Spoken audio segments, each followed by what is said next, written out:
Good morning! I'm Angelo Castro III. I'm Angela and we are the Castros. Happy Thursday. Bilis ng araw. Thursday na. One more day, Friday na. Weekend Yes. na naman. And good morning pala sa ating viewers natin na nanonood sa atin across all the platforms, lalo na sa mga nasa social media accounts, YouTube, Facebook. Good morning po sa inyong lahat. Welcome to Brunch. Oo, hulaan na naman kung ano ba ang ating magiging top 1 for today. Exciting ang mga balita natin ngayon. Okay, because we're serving you news in a countdown. All that before your second cup of coffee. This is Brunch. Starting our countdown with some exciting volleyball action over at the UAAP. The USC Golden Spikers booked their ticket to the finals. USC pulled an upset against their top-seeded neighbor FEU Tamaraos in 4 nail-biting sets yesterday. This is also the first time that the 4th-seeded team enters the finals of UAAP men's volleyball. The Golden Spikers will have a rematch against the defending champs NU Bulldogs in the finals. Alright. Congratulations. And Congratulations. abangan pa natin ang mga pangyayari dyan. Umiinit. That's right. And we are continuing our countdown for today. Coming in at our 9th spot, more people are getting anti-rabies shots. At the San Lazaro Hospital, the number of patients increased threefold up to over 3,000 a day. The hospital converted areas into vaccination sites and deployed more personnel from other departments. This year, the health department has logged 89 cases of rabies, all of which have resulted in death. DOH Secretary Ted Herboso called on local government units to intensify their campaign against rabies. The LGU should also be buying their own vaccines. At sila din yung dapat yung nagpe-prevent ng stray animals. Kasi yung stray animals dapat hinuhuli, ini-spade para hindi dumadamage. Baka dapat city pound i-develop ulit to catch mga stray dogs para to protect the public. Yun, kasi for the past couple of months, we've been reporting cases of deaths due to rabies nga. May nag-viral na video yung mga girl, bata. 14-year-old girl. Oo. Parang after a month or two. Oo, hindi niya sinabi sa mami niya nakagat pala siya ng isang puppy. And usually nga, naalala ko noon during our younger days, na marami talagang nagkakaroon ng yung mga anti-rabies campaign. Naalala ko yun kapag summer. Yes. Kasi sabi nila, yung mga bata talaga nasa labas lagi, naglalaro, kaya matindi yung campaign nila against Parang yung Quezon City, nagkakaroon ng anti-rabies drive. Yung pets mo, they vaccinate against rabies for free. Dogs and cats, tapos naglalagay pa sila ng mga trackers so that ma-monitor yung all the pets and animals sa Quezon City. Tapos naka-register pa yan sa database. Oo. So kasi this year, we have over 80 cases, sabi Yeah. natin dun sa report. It's very alarming as well.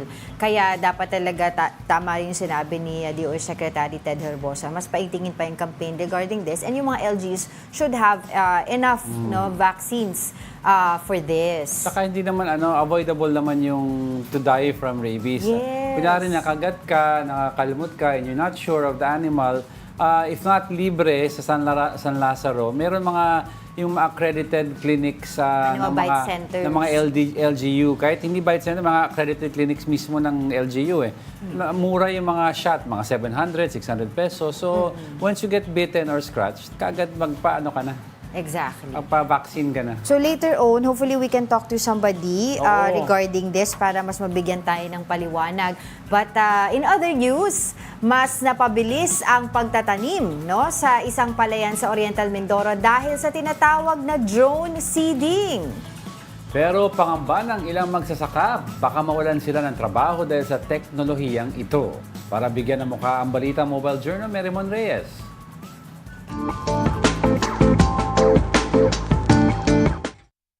Isa ang Pilipinas sa major producers ng bigas at palay sa mundo. Kaya batak sa trabaho ang ating mga lokal magsasaka.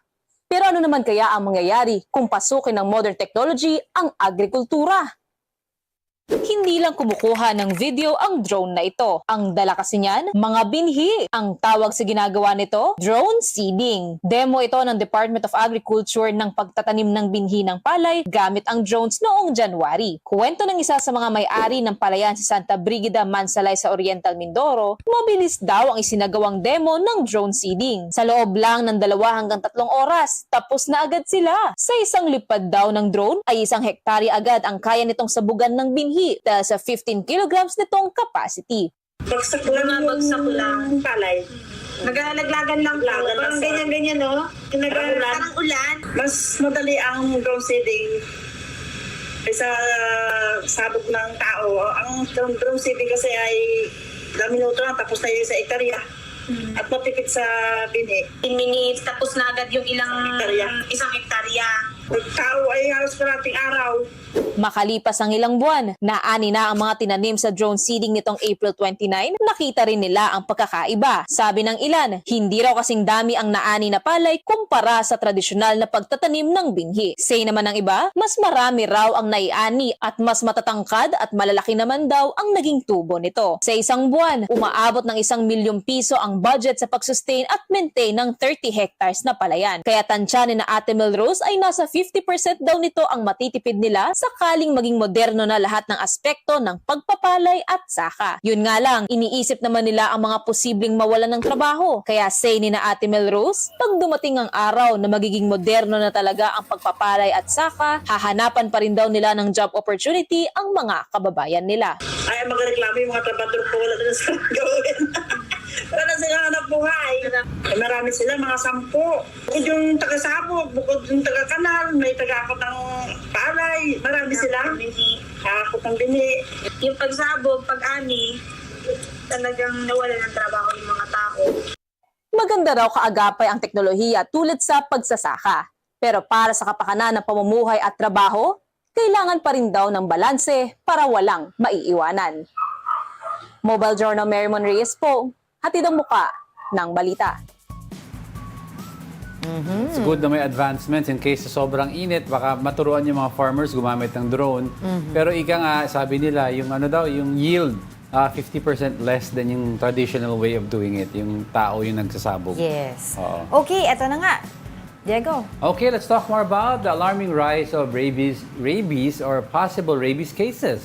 We have veterinarian Dr. Marcel Iquanan joining us via Zoom. Magandang umaga, Doc. Hello, good morning sa inyo. Yes, good morning and thank you for joining us. Ngayon po, Doc, Yes. over 80 cases so far this year. Historically, talaga po bang mas maraming kaso pag tag-init? Ang naging naging rabies awareness month lang naman ang March dati is because yun yung time na nagkakaroon tayo ng mga school break, diba? Summer so vacation. most of our cases for rabies is 17 years old under. So kaya yan siya naging March. But since nag-iba na naman yung school year natin, but still, we're still celebrating March as a Rabies Awareness Month. Pero ang real reason talaga behind it is the rising cases during March, which is attributed because of the school break. But now, it is not anymore attributed to school break. So medyo alarming na talaga yung rabies cases natin, especially this first quarter of the year. Yeah, Doc, once you're bitten by a cat or a dog na hindi mo kilala, usually kasi yun ang term, dapat pag hindi mo kilala kasi hindi mo na monitor yung mga gala, what is the first thing you should do before going to the hospital? Ano yung mga reminders na kailangan tandaan natin?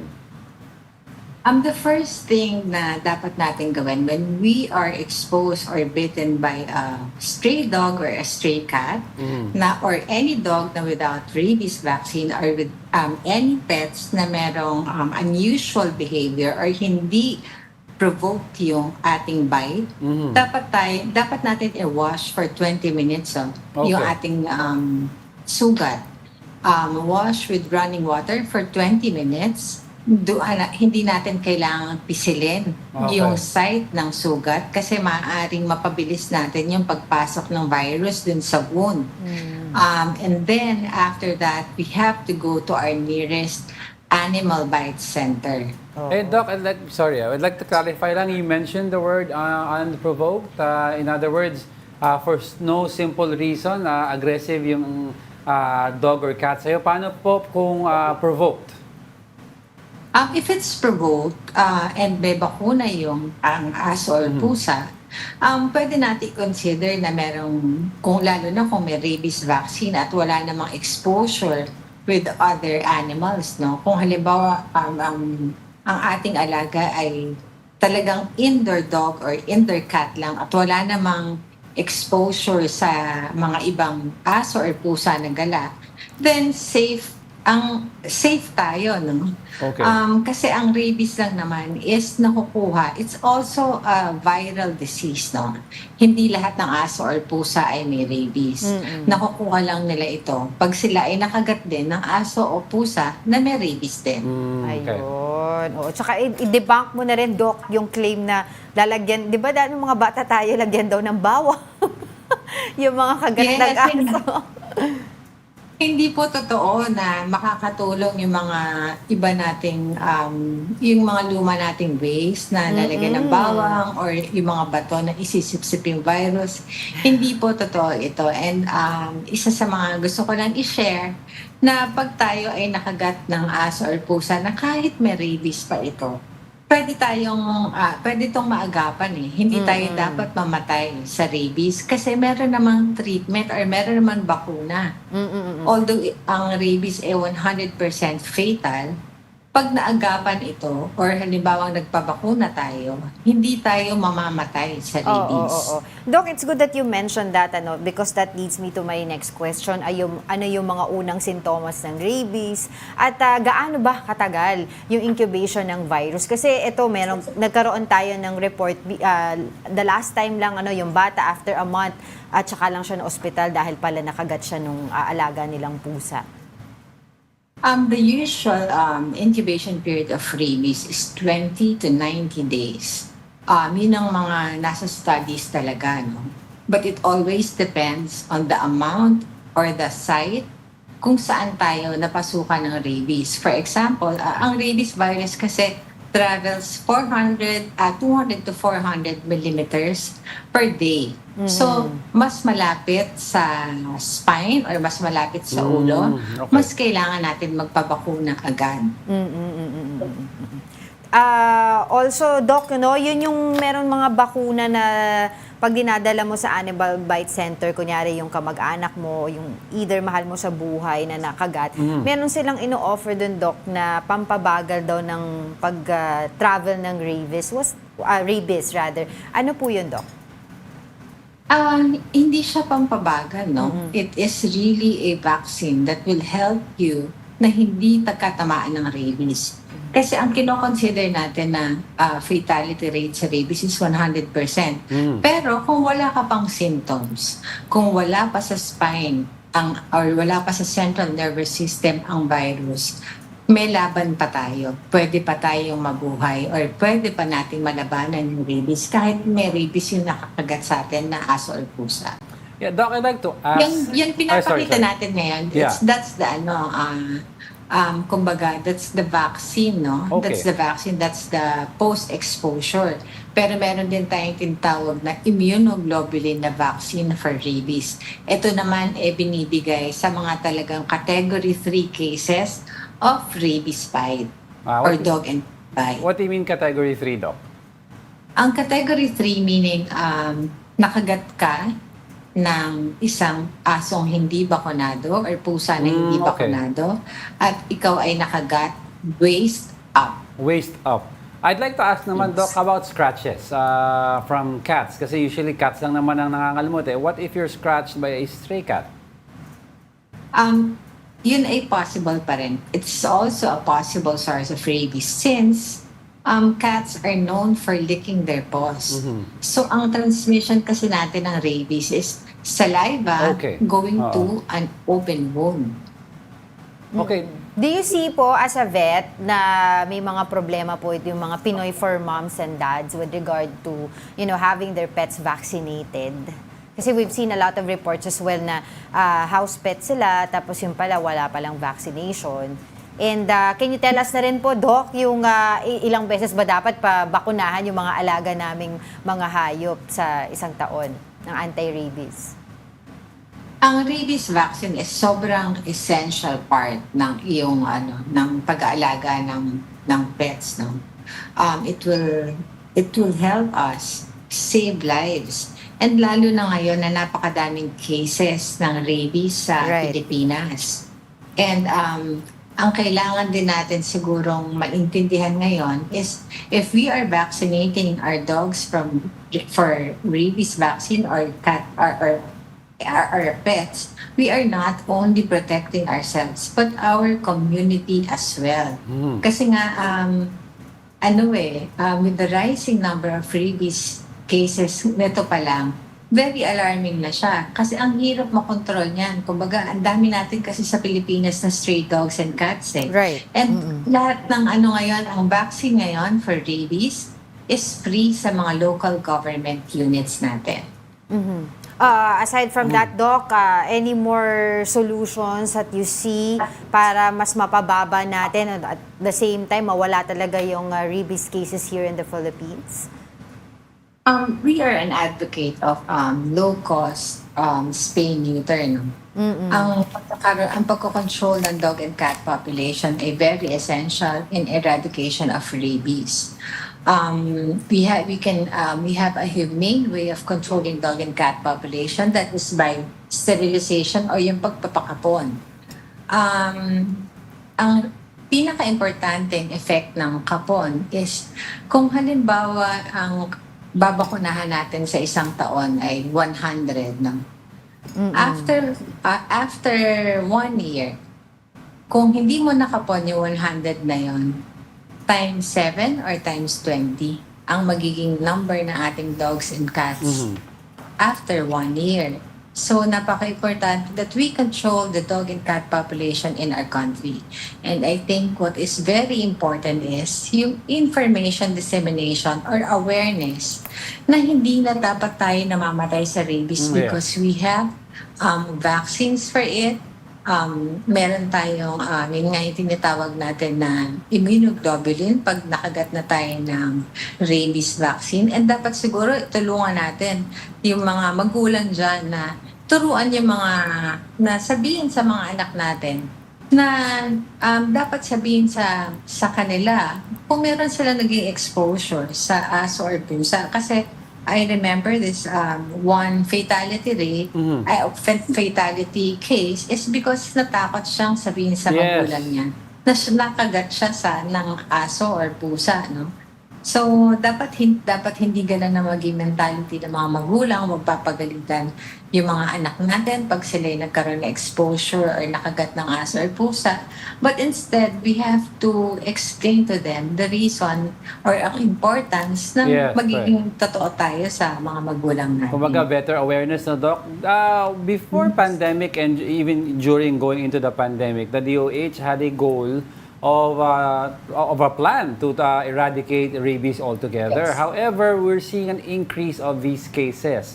Do you think there is still time to go back to that goal of eradicating it, considering all the factors? We are hoping for a rabies-free Philippines by 2030 now. But medyo nakakalungkot lang that we have, of course, the effect of pandemic is still there. No? Kasi nga, 2 taon tayo hindi nagpabakuna or hindi natin na-control ang dog and cat population. So it's also a big factor. But since our country is experiencing this high number of rabies cases, baka medyo matagalan pa. But of course, the LGU and the government are doing their best in eradicating rabies now. And lahat naman ng mga local government units at ang mga animal welfare organization is nagtutulungan. I think kung talagang lahat tayo ay we will have the same vision on to eradicate rabies, I think kaya pa naman nahabulin. It's just that we have to be really dedicated and hindi na siguro, what we are campaigning is not one more death from rabies. Isa ito sa mga advocacy ng Right. Philippine Pet Birth Control Center Foundation. And we have been doing this since 2017. Siguro ano na rin, it's the transparency of the local government units that is needed for us to be able to really determine the number of rabies cases That's na, right. na talagang meron tayo ngayon. Alright, maraming salamat po sa inyong oras, Dr. Marce Licuanan. Thank you so Thank you so much. much. Thank you so much. Ayan, let's move on.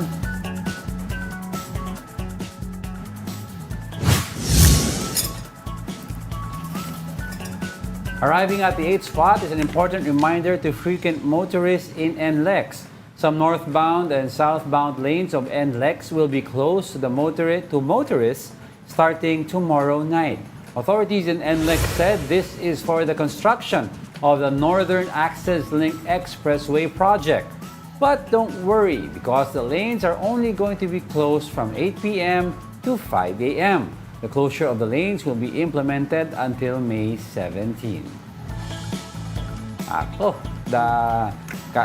Kamuning flyover sa NLEX. EDSA. Some repairs would be NLEX southbound EDSA. daw.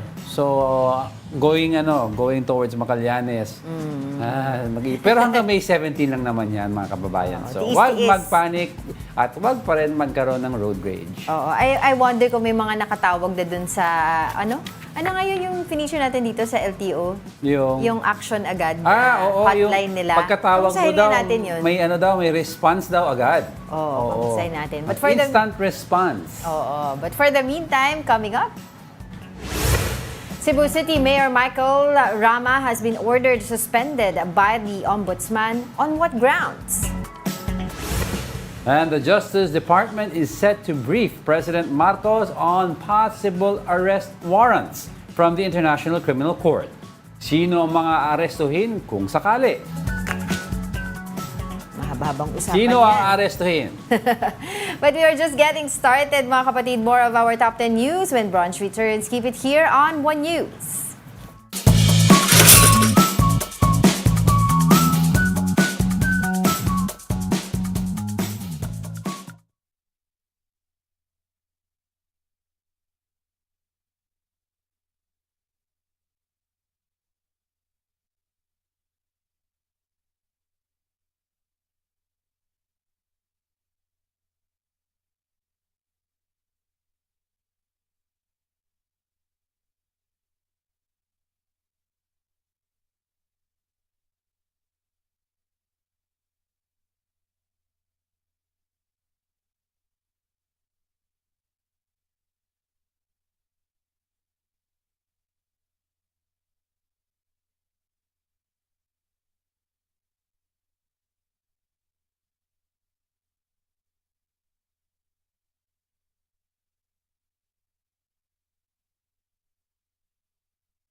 Good morning. You're still watching Brunch here on One News. Happy Thursday. Happy Thursday. Good morning sa mga viewers natin. Si Gary Field, si Sam Pokemon Go. Ang dami pa Or dito. usual suspects. Usual suspects.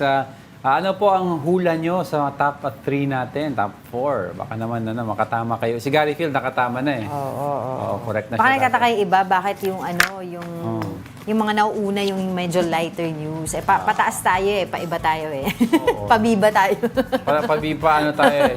Nagbibigay Paiba tayo tayo, ng paiba. bibigay tayo ng suspense. Pero ito, tingnan natin ano ba yung ating next na topic kasama sa countdown. Stopping at the 7th spot is Cebu City Mayor Michael Rama, or rather suspended Cebu City Mayor Rama. The Ombudsman has ordered a 6-month preventive suspension against Rama and 7 other city government officials. This is due to the administrative cases they are facing for alleged illegal reassignment and withholding salaries of 4 City Hall employees. Because of the suspension, Rama and others will not receive their salary for 6 months. Rama said he had no idea about the complaints of his employees. I do not know. They're talking about how can I be into a preventive suspension that I have not received a copy of any complaint. How can I have a legal remedy? I don't even have a copy of the complaint. Okay, Narinig ko yun yung statement ni suspended Cebu City Mayor Michael Rama na he was never furnished daw a copy. So hindi siya naka-respond. Tapos biglang sabihin sa kanya, suspended siya. Suspended at ang sabi pa ng Ombudsman, that's immediate and executory. So even if they file for appeal, etc., they will still be suspended unless ordered by the Ombudsman or any competent court within jurisdiction. Parang yung suspension ata is ang tawag nila protective. In other words, Yes. parang hindi siya habang Hindi pa ibig iniimbestigahan. sabihin na guilty siya. guilty. Para Pero- habang iniimbestigahan, walang conflict of interest si Mayor Rama. Yes, habang hindi ibig sabihin He guilty cannot siya, sway tama the ka outcome. doon. Oo. Tapos, kasi they have the control of the documents and Yes. evidence doon sa kanilang opisina. So, preventive suspension ang nakita ng Ombudsman para magkaroon ng fair and balanced investigation regarding Without pay. the Yun lang case. inaano, without 6 pay. months without pay. Itong mga empleyado naman ito na nagre-reklamo ay I think 10 months na silang walang sweldo. Tapos sabi so they pa were nila- illegally reassigned. Dati silang sa Mayor's Assessor's Office. They were illegally reassigned to somewhere na menial din yung mga work. Menial lang yung mga work task nila. That's why they filed for complaint. Tsaka parang remove daw sila sa system at transfer. So, nung pagdating sa mga payroll, hindi nababasa yung systems yung name nila. Wala silang patunay na pumasok sila. or Yes. anything. If you would watch yung ibang mga interviews dito sa mga Yeah. employees na to, mga yak-yak sila kasi 10 months na silang Tinabaho mo yun walang sweldo, 'di ba? Tapos nalipat sila without them knowing the real reason bakit sila may mga reassignments all of a sudden. Ang hirap nun. And Trinabaho mo then- yun day in, day out. Tapos, wala Yes. kang natanggap. And then, yun nga, tapos kapag daw nagrereklamo sila and everything, hindi naman din sila pinapansin or parang, yun nga, ang tingin sa kanila, nagrereklamo lang, yung ganyan, di ba? So, iba din yung feeling na pupunta ka dun sa office na yun, tapos nobody's minding you whatsoever, di ba? Because you have a complaint. So, Sa kaya daw we'll see. nasama si Mayor, suspended Cebu City Mayor Michael Rama is because he is the highest official Yes. sa City Hall, Cebu City. So therefore, the term, the buck command responsibility. stops at his office. Titignan nila how far up does this issue go. Pero ayun nga, hopefully we can talk to now suspended Cebu City Mayor Michael Rama to air his side as well. And of course, yung mga empleyado din na nag-file ng complaint. All right, let's move on to the next. Heating up on our top 6, more Filipinos went jobless in March, with the El Nino-induced heat seen as a major factor. The unemployment rate jumped to 3.9% from 3.5% in February. This is equivalent to 2 million jobless Filipinos. The sectors that saw the biggest drop in employment are agriculture, transportation, and construction.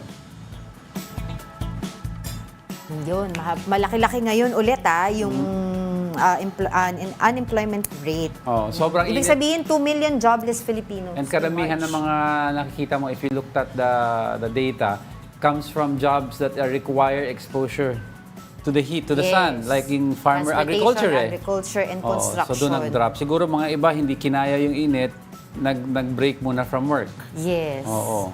Tapos yun nga ang problema, 'di ba? Ito pinag-uusapan natin especially during nung May 1, Labor Day, 'di ba? Na marami naman talagang opportunities, maraming Mismatch mga lang. mga kumbaga trabaho na dapat trabaho na pwedeng may offer sa ating mga kababayan. Ang problema lang ay hindi match doon sa skills nila. Kaya So nga, what can we do about it? The key word there is upskilling. Diba? Kunyari, sobrang init, hindi makalabas ang farmer. Kanina may napanood tayo yung drone seeding.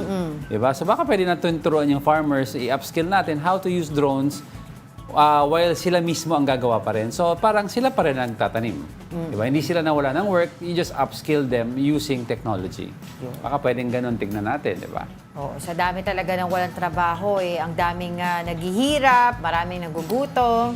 Kaya I think ito medyo parang pwede natin ito pag-usapan din. Oo, dahil may mga sumugod, 'di ba? Tingnan natin. Ito ang maganda ating to. next story for today. Moving over to our top 5, around 1,000 people trooped to the Bangko Sentral ng Pilipinas to claim what they described as hidden wealth. A certain noble prince, Gilbert Langres de Salvador, led the group called Democratic and Republican Guardians Philippines. They called for the release of some 100 trillion pesos supposedly stored in the central bank since the term of Marcos Sr. They marched to the BSP gate at past 9 a.m. on Wednesday and left at past 1 in the afternoon without the cash they wanted to claim. The BSP says it does not directly release funds to the people and instead provide a dividend to the government. Para ma-claim na ng taong bayan ang nakatagong kayamanan na narito sa Bangko Sentral ng Republika ng Pilipinas, na nais kong iparating sa tambay ng Pilipino na panahon na itong pakinabangan dahil which is fully matured na ang kayamanan. Kaya sa panahon ni PBBM, kinakailangan mailabas na ito.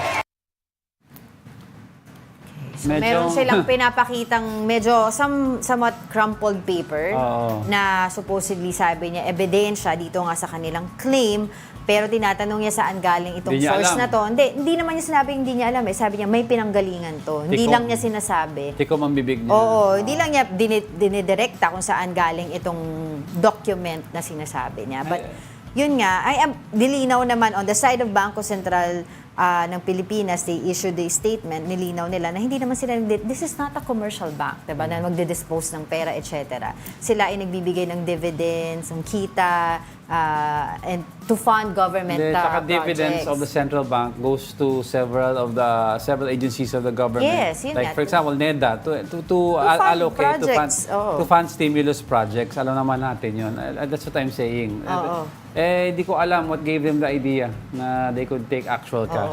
Kasi 'di ba ito, yung for context lang sinasabi nila kasi na merong ang yung Talano Gold, 'di ba, yung matagal ng chismis sa pamilya Marcos. At ayun nga yung pinagkukuhanan nila supposedly ng pera na nandoon daw sa Bangko Sentral ng Pilipinas.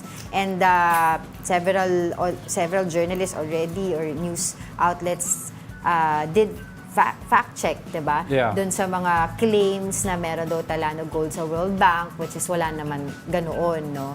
So, we'll see. Tingnan natin kung ano, saan pa. Kasi umuwi, eto, ang pinopoint ko dyan kanina in connection nga dun sa joblessness, na pagtaas ng joblessness ng mga Pilipino, over 2 million, di ba, this March, is like, ganyan kahirap yung pamumuhay ngayon sa Pilipinas na even if yung mga claims sa ganyan pinapatulan, di ba, na baka sakali magkaroon sila. And I've seen several reports yesterday na talagang yung iba nagrenta pa ng sasakyan kasi galing pa iba sa mga probinsya, malalayong probinsya, nagrenta pa ng sasakyan, nagbayad sila para makapunta dito sa Manila at ma-claim nga itong sinasabi ni Langres na meron nga daw pamana. Doon Guardians Group. Si Prince Langres. Can you imagine, ganun kahirap talaga Pilipino, pinapatulan yung mga ganitong klaseng. Galing, he must be so charismatic that a lot of them believed him. All 1,000 plus of them.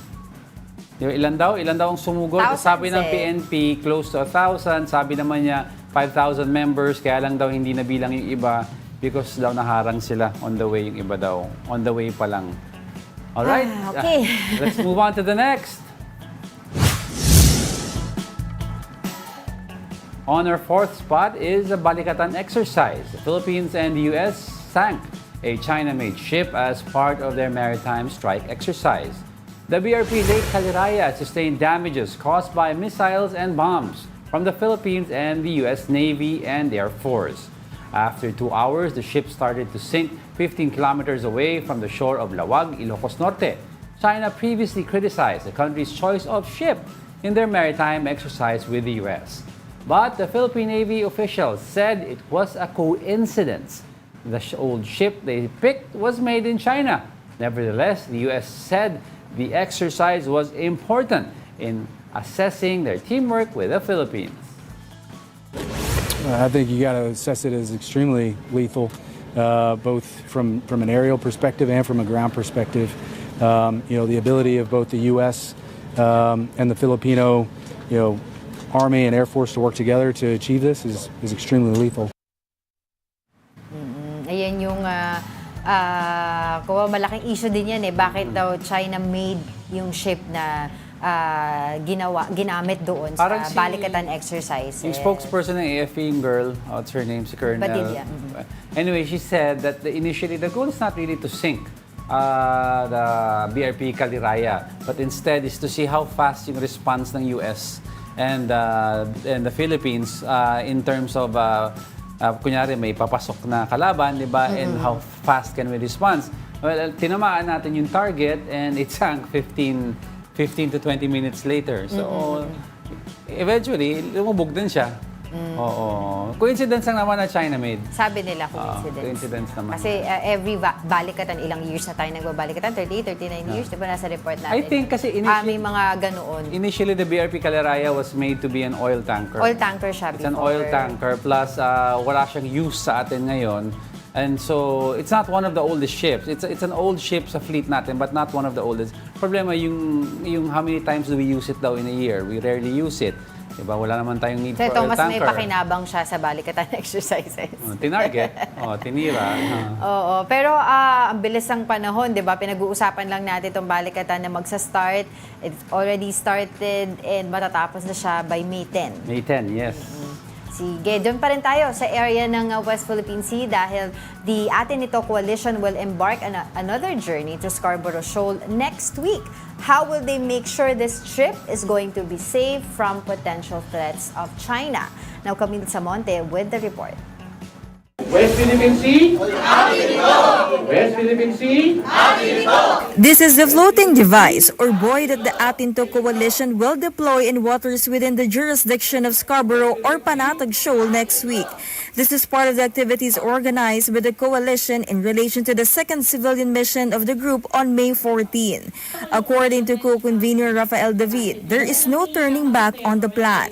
This will involve 200 fishermen, volunteers, and members of the local and foreign press. This is not a sightseeing mission or a sightseeing excursion to seek out Chinese marine vessels and or provoke them to attack us with water cannons. Kung ang China minimilitarize siya, tayong mga Pilipino, we're civilianizing it para nga ang mga talagang ordinaryong Pilipino ang merong access dito sa ating sariling karagatan.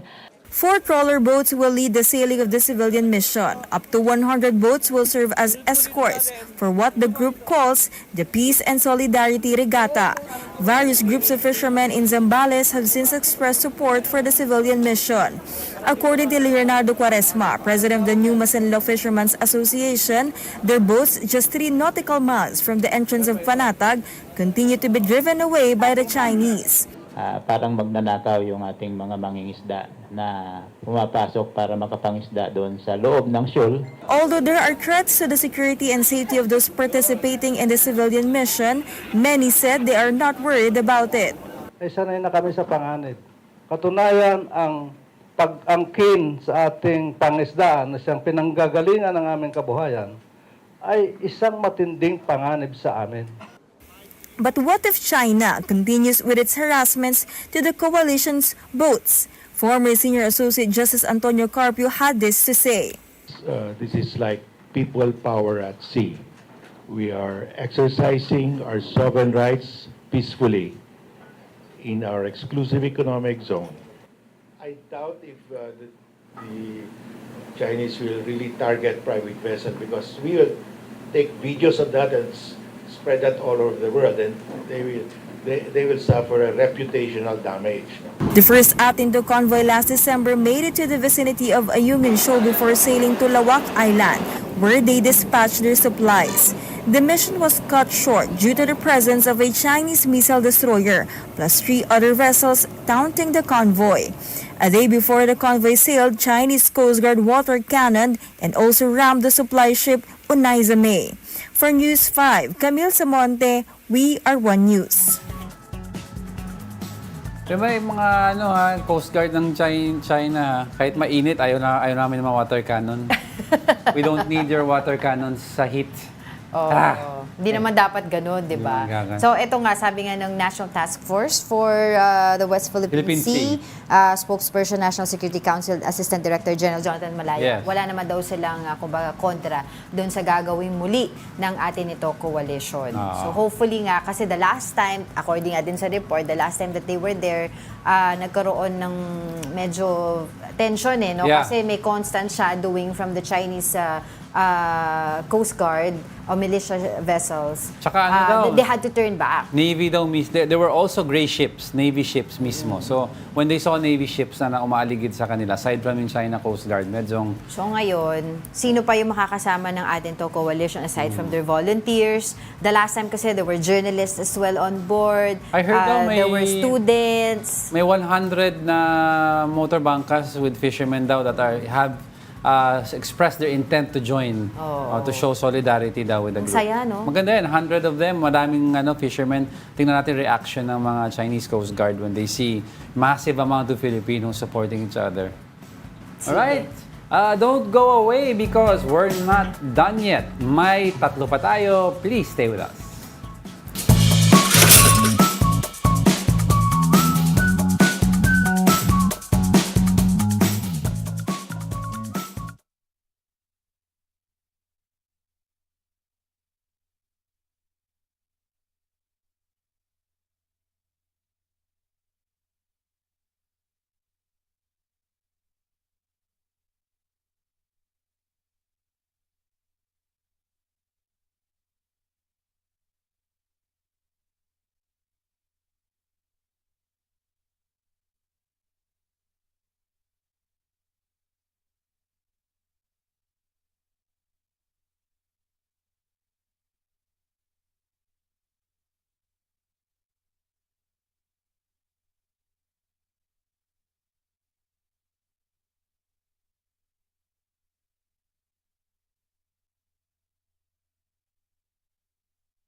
welcome back. You're still watching Brunch here on One News. So, good morning sa lahat ng mga viewers natin. Lahat si Gary Fields, si Sam Pokemon Go, tsaka sa mga taong mahilig mag-reunion. Good morning po sa inyo lahat. Namiss ka daw nila eh. Hindi ako Namiss mo ba sila? Hindi ako inimbita ha. Ganun lang pala. Singa pala. Gusto mo maglaglagan tayo pare eh. Joke lang, love ko kayo. Oo. Sige. Let's move on. Ano ba pinag-uusapan natin? Oo. Mga mahilig po mag-reunion ang pinag-uusapan natin. Ayun. Pero let's see. Tignan natin ano pa ang ating pag-uusapan for today. Going straight to our top 3, the UNI team is back, but without Vice President Sara Duterte. The alliance, though, is open to welcoming the VP back into the partnership. Here's the report.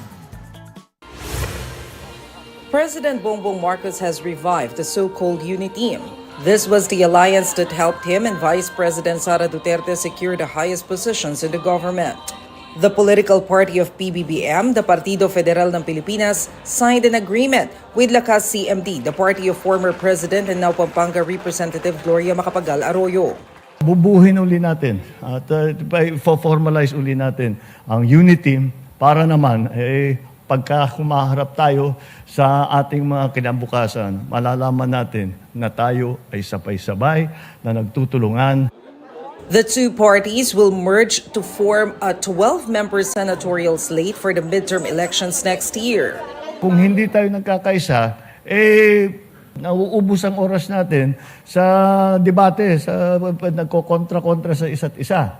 Ngayon, na nagkakaintindihan tayo, maganda naman ang plano natin. Arroyo, who serves as a chairman emeritus of Lakas CMD, approved of the alliance. Well, as the President said, this is unity for the new Philippines, so that's a very good development. House Speaker Martin Romualdez was also seen paying his respects to Arroyo. Recall that his leadership demoted and removed Arroyo from her position as Deputy Speaker. The question now is, will they include Vice President Sara Duterte's party Hugpong ng Pagbabago in their alliance?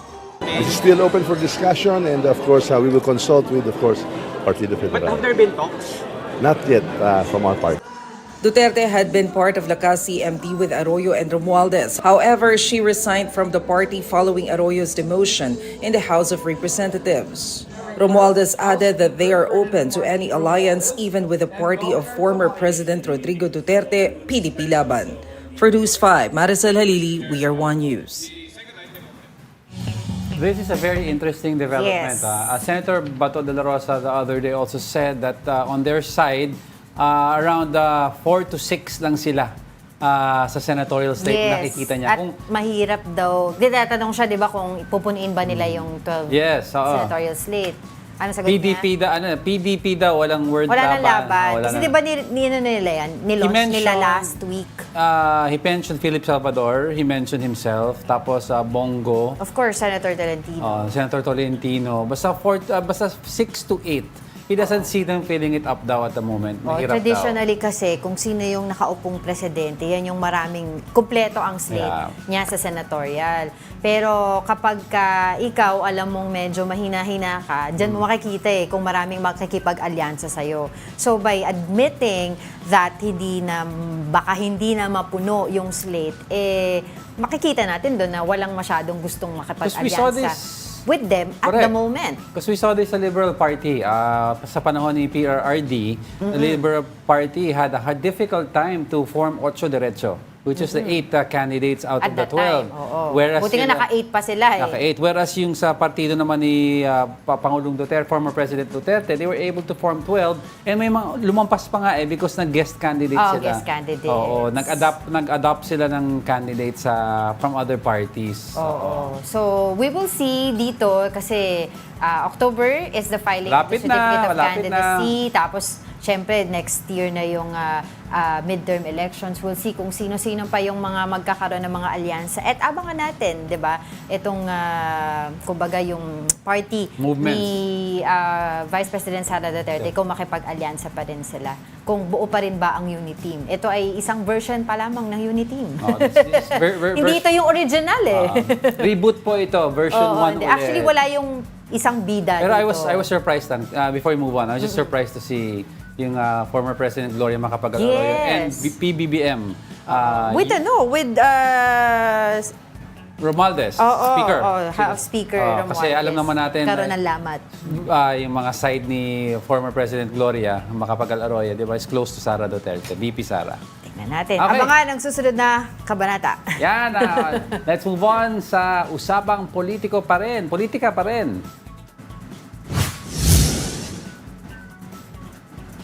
Heating up on the second spot, former President Duterte was in Dumaguete for yet another prayer rally organized by his supporters. In his speech, Duterte lambasted his successor, President Bongbong Marcos, and his administration's push for charter change. So Bongbong Marcos, wag kang advice. Hindi naman kita iniinsulto, pero yung para sa akin, yung performance mo was until now and still is a dismal failure.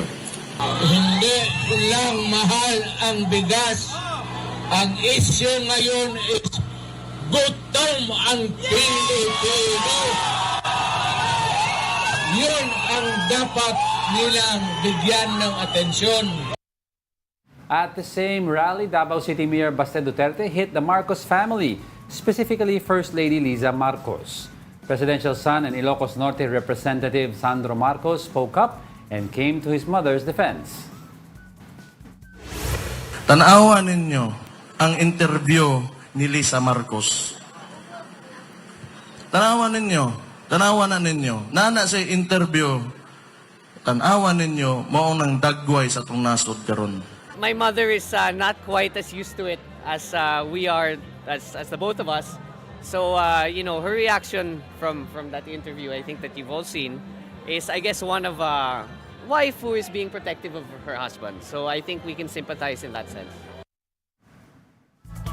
You're seeing two types of politicians in that interview. Si Baste Duterte, combative, aggressive, typical Duterte brand. Well, si Sandro Marcos naman is statesman-like after his father, PBBM. Kaya you will hear dun sa mga speech ni former President Rodrigo Duterte, sabi niya, ikaw, pa-English ka lang dyan. Pinatatamaan niya si Pangulong Bongbong Marcos Kasi, sa aspect na yon. Kung ako, mami ko, daddy ko, ginaganon mo, teka lang, giyera tayo. Pero si Sandro, Congressman Sandro Marcos, is taking the high road on this end. He's taking the high road in the public eye. Pero it's heating up. Umiinit. At saka yun nga, may mga nakita mo naman, nasa likod ni pangalan nito, former Which is Rodrigo very Duterte. surprising because former ES Vic Rodriguez helped PBBM get into power. Actually, di na siya surprising because there were several rallies yes, already correct, you're right. na nandoon na siya. Pero just to see him in the public eye behind Rodrigo Duterte, former behind talaga behind siya. talaga. Of course, nandoon si former senator, si Harry Roque. Diba? Former spokes. Tapos yung isa nakalimutan ko yung pangalan. Very familiar key player. Pero yun nga, makita mo yung mga alyansa doon, di ba? Doon sa prayer rally na yon ay nagkaroon din ng mga dapat gagawin doon sa Freedom Park. Uminit ulo ni PRRD. Na-cancel daw. Cancel kasi may construction doon. Tapos yung permit. Habang siya ay nagkakaroon ng talumpati during the prayer rally, paulit-ulit daw yung mga sirena ng ambulansya or fire trucks, if I'm not mistaken. Parang ang basa nila doon is hindi siya binibigyan ng chance na marinig ng mga tao o parang binabasto. So we've seen several posts from their supporters naman saying na bakit nyo ginaganito yung maayos na nagsilbi sa Pilipinas ang dating Pangulo, binabastos yun na lamang siya. Yun yung mga hinaing ng mga supporters ni former president. Nababastusan daw yung former president and yung current president, kaaway din nila. So, pero I hope na humupa lahat ito because at the end of the day, we all live in the Philippines. It's just one country. Gusto natin umasenso lahat. Kasama dyan sa talumpati ni former President Rodrigo Duterte, yung tungkol sa ICC, which is our top story for today.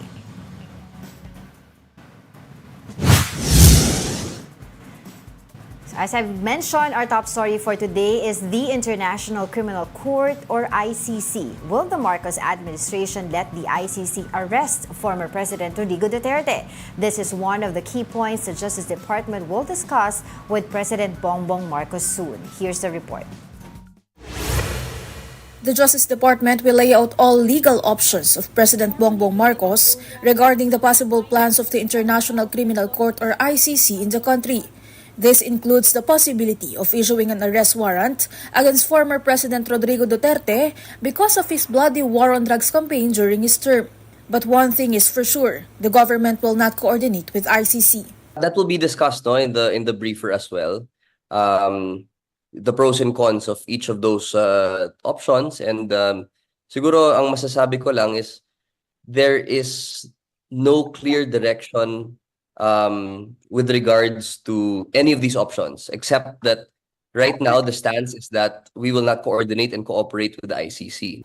However, President Marcos earlier stated their administration is currently exploring the possibility of rejoining the ICC. This is also going to be a part of DOJ's talking points with the president.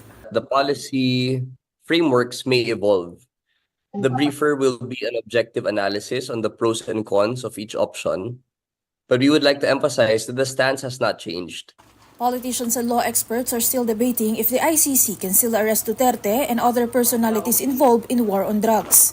Duterte's allies argue that ICC can't do this since we already revoked our membership while the investigation is ongoing in 2018. But Duterte's staunch critic, former Senator Antonio Trillanes, insisted the former president can still be arrested through the Interpol. Pag dumating kasi yung warrant at padaan po sa Interpol yon, at mag-issue ng red notice yung Interpol sa ating PNP, lalabas po yung pangalan ng mga ma-issuehan ng warrant. At tayo ay meron tayong international agreement with the Interpol, obligado tayong gawin yon, otherwise magiging rogue state. Trillanes earlier revealed an alleged ouster plot against Marcos. He claimed the people behind the ouster plot are now recruiting active senior police officers to overthrow the president. The Justice Department posed a warning against those who are planning to destabilize the government. There's enough evidence to file cases against those who have violated our criminal laws, such as sedition, inciting to sedition, even rebellion. Of course, we will have to pursue. So yung interview ng attorney from ICC said that there are only two methods of arresting former or the people involved. One is with the cooperation of PNP, and the other is kung ayaw ng PNP, walang magagawa. Because we really need the PNP to enforce this. Ngayon, the question lang is if the PNP will enforce this, will the PNP actually do it? Or will Interpol agents be the arresting officers with the coordination of the PNP? Yun ang mga pwede daw tignan depending on the situation. Oo. Kinlear naman din ng DOJ kasi nga yung Their briefer official na sinasabi stance today, nila. yeah, Yung official stance nila, ganun pa din, na wala silang duty, di ba, to comply with ICC because we've already separated, di ba, we've already part ways, di ba, parted ways But with the ICC may options, since 2019. May briefer daw may si PBBM. Ang tawag nila dito is objective analysis of the whatever pros and cons no, of the investigation will be, or the warrant of arrest will Kasi be. titignan what affects the Philippines more, what situations papanik, what international ties will be severed if ever we enforce or not enforce this warrant of arrest. Kasi time and again, kinlaro naman ni President Bongbong Marcos before, di ba sinasabi niya, we have a functioning judicial system here. So I will not allow ICC to intervene. Although, we're not members of ICC, pero from 2012 to 2019, liable pa rin daw si Pangulo. Yun nga yung yung debate dyan. Ako, dapat pala mas maaga natin pinag-usapan to. Oo, diba, sayang. we'll talk about it more tomorrow. Because tomorrow is a Friday. Yes. And with that, I'd like to leave you with a quote for this morning. Coming together is a beginning. Keeping together is progress. Working together is success. A quote from Henry Ford. And that wraps up today's episode of Brunch. Join us again tomorrow. I'm Angela Lagunzad Castro. And I'm Angelo Castro III. We are One News. All sides, all the time.